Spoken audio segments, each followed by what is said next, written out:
Targets in Focus is designed to give traders an insight into some of the biggest financial institutions' currency projections, considering current market conditions. To do just that, today I'm joined by Geoffrey, a London-based senior FX strategist at UBS. So Geoffrey, let's start with one of the traders' favourite pairs, the euro-dollar. The escalating European debt crisis continues to drive market volatility. So as a result, how do you see the euro-dollar performing in the short term and going forward?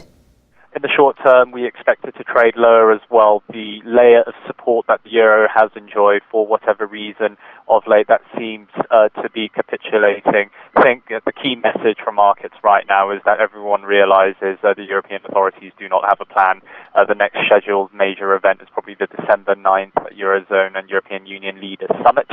But the only plans that Germans are talking about right now is pushing for treaty change, and we know from the experiences of the past how long that may take.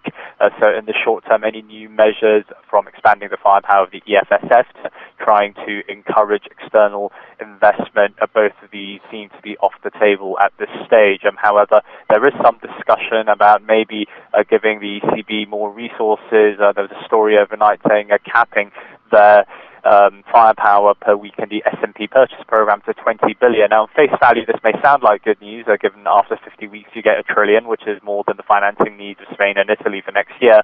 But given that there is an upper limit per week, it means in the case of a market emergency, you won't be able to see the ECB coming in size as well.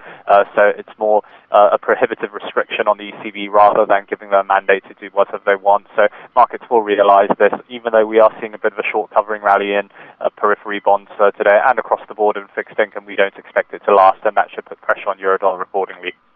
The Bank of England have been signalling that they will apply more stimulus should the economic outlook for the UK not begin to improve. What are your views at UBS, and how will this affect your forecast for the pound dollar over the next year? We expect the cable to fall to 150 over the course of the next year. It's clear from Martin Wheeler's comments overnight that there is significant downside risk in the UK, not only from external conditions but just domestically as well, given the soft unemployment numbers and the general weak conditions in credit markets.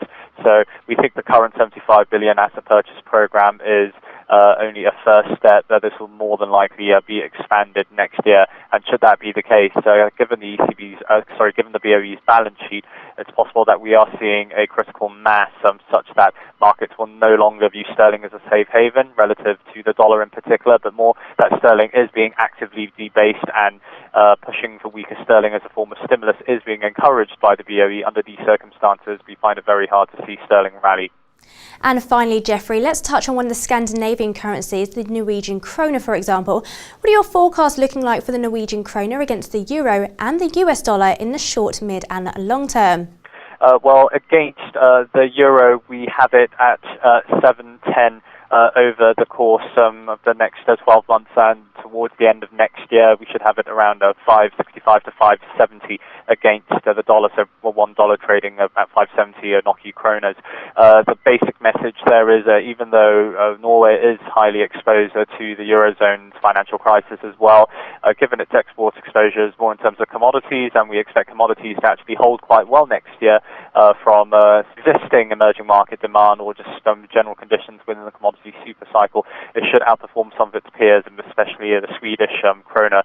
Take Sweden, for example, that faces even more downside risks, especially given its capex mix and its export exposure to the Eurozone. If the Eurozone is going to face recession next year, which is our UBS house view, then it's hard to see Sweden do any better. But oil is a commodity which can find different markets, and if there are other economies where there is strong demand, then Norway can continue to benefit. Having said that, monetary policy will be kept very, very loose in Scandinavia in general, as they try to shield domestic economies from external risks.